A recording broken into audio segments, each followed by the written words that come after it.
So the U.S. government spent $891 million yesterday. That's $891 million per day on bombs in Iran, while you're trying to figure out how to pay your groceries. Well, at the same time, we have old Sleepy Joe stood up at a black man's funeral and said, I'm smarter than most of you. Now, mind you, the audience is primarily black. This is going to be the most important 10 minutes of your week. Stay with me.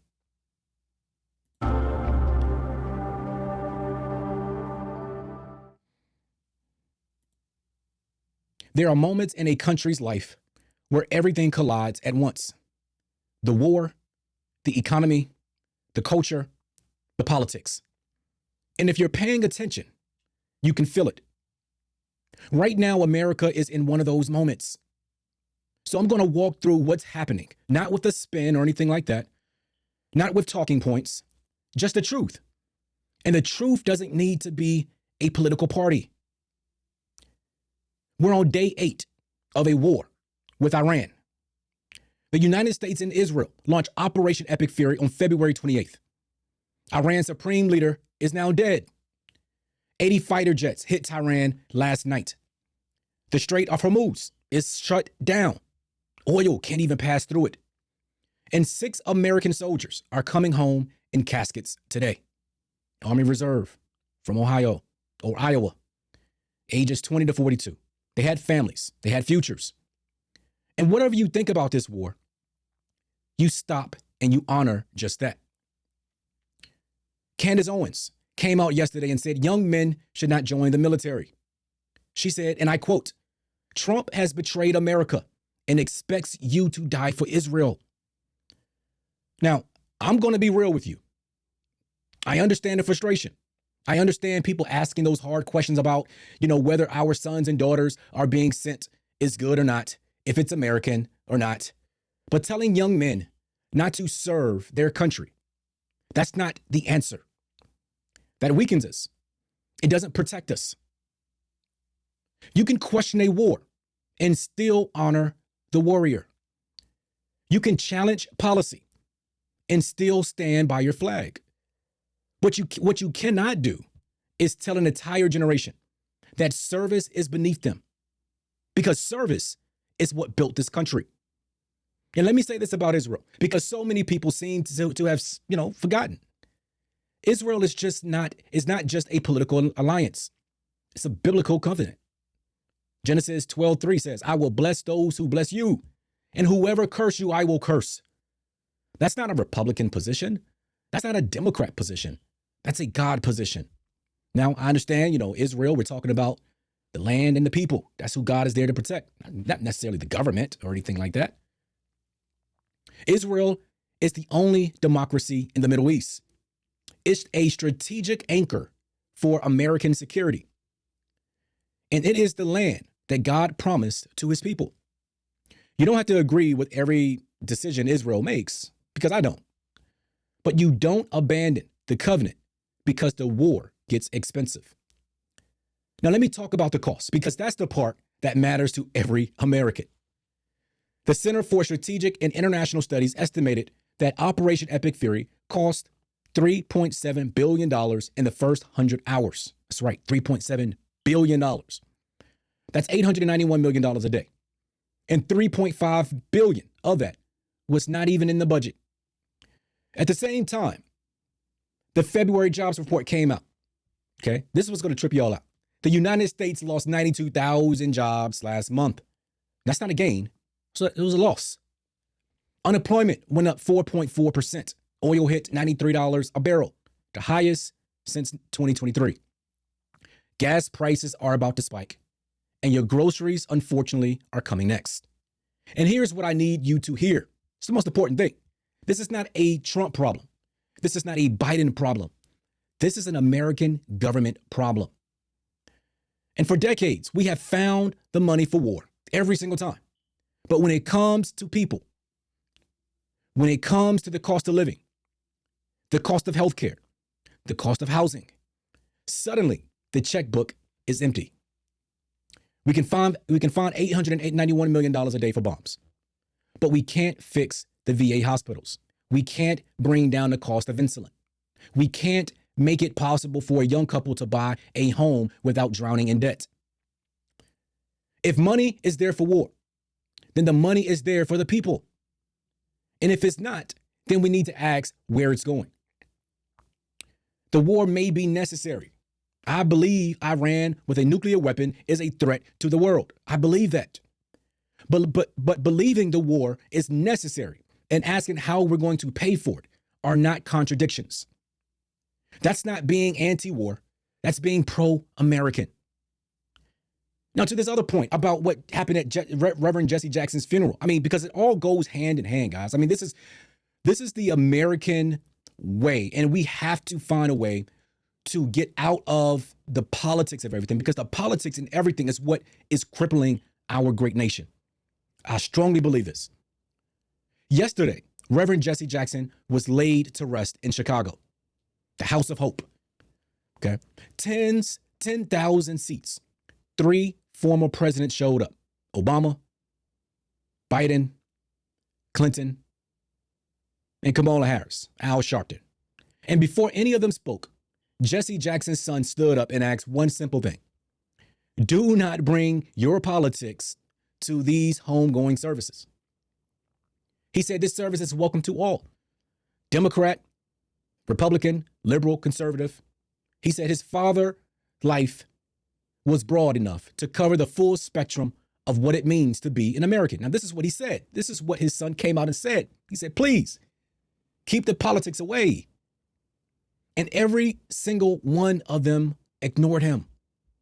Obama got up and started talking about the bigots and bullies.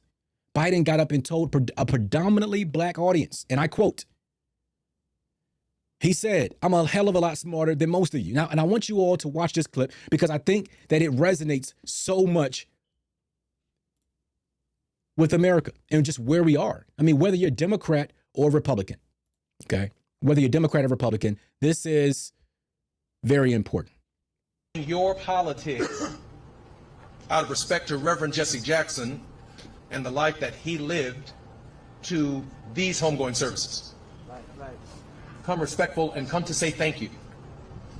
But these homegoing services are welcome to all: Democrat, Republican, liberal, and conservative, right wing, left wing, because his life is broad enough to cover the full spectrum of what it means to be an American.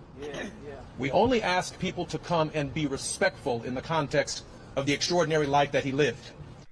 Each day we wake up to some new assault on our democratic institutions. Another setback to the idea of the rule of law.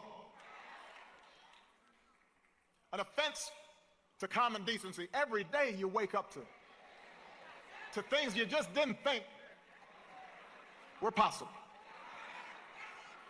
Each day we're told by those in high office to fear each other and to turn on each other, and that some Americans count more than others. I don't care what they do in Washington. I care what we do in the community. We beat people bigger than Trump. We fought people harder than them if we stand up and be what we're supposed to be. Because there's bad times like now. We're in a tough spot, folks. We got an administration that doesn't share any of the values that we have. And I don't think I'm exaggerating a little bit. Let me just say, I predicted a lot about what's happening right now.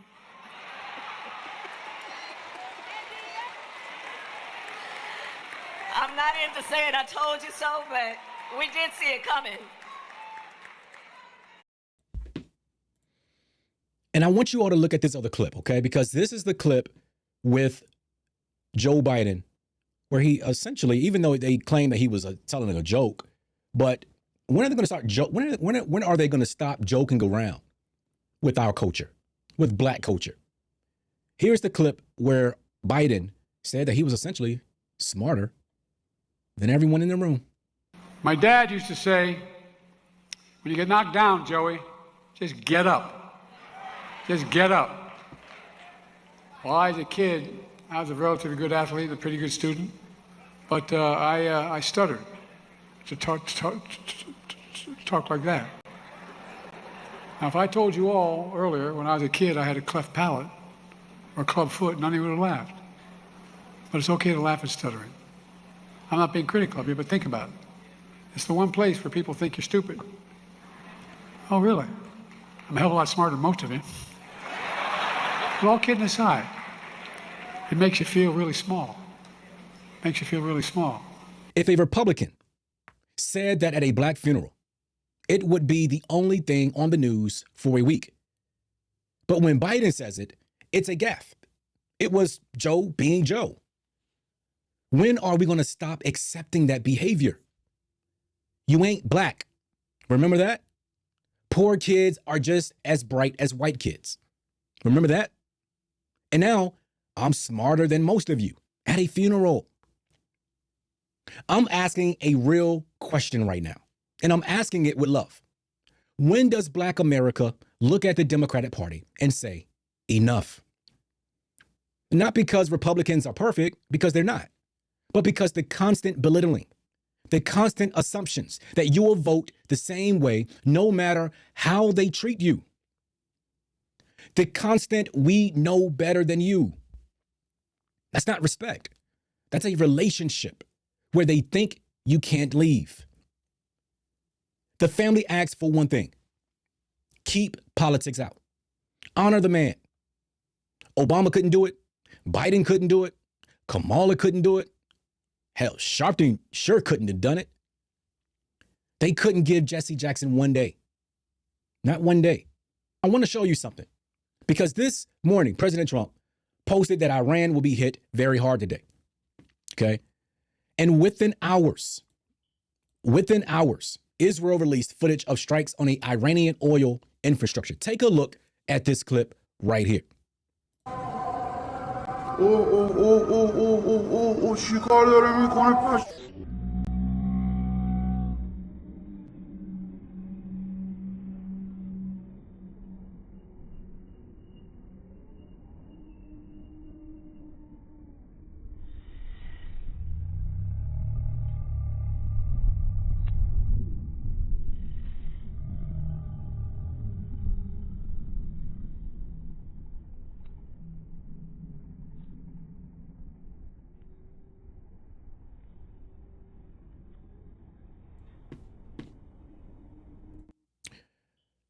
That's real. That's happening right now. This isn't a video game. This isn't a debate on cable news. That is a machinery of war. It has consequences that will reach your gas pump, your grocery store, and your mortgage rate within weeks. Oil is at $93 a barrel. Morgan Stanley warned it could cross $800. Qatar's energy minister said if this continues, it will bring down economies around the world. Pay attention. Not to the spin, to the numbers, because the numbers don't lie. So here's where we are. We got a war that may be necessary, but that we need to watch with open eyes. We've got a government that can always find money for missiles, but never for the people who build this country. We've got voices on the right telling young men to abandon service. And I say that's wrong. And I don't even think that she's really on the right. I don't even think that she even affiliates with the party. I mean, she may be paid. We're talking about Candace Owens, by the way. We've got a covenant with Israel that goes deeper than any political cycle. We've got a former president standing at a black man's funeral telling the audience he's smarter than them. And we've got a family who asks for one thing: leave politics out. And not a single Democrat could do it. America doesn't need more noise. It needs more people who will tell the truth without picking a team. Question the war and honor the warrior. Support Israel and demand accountability from our government. Love your country and expect more from the people who lead it. These are not contradictions. This is what makes it means to be a free thinking American. If this made you think, I want you to share it, not to argue, to wake somebody up.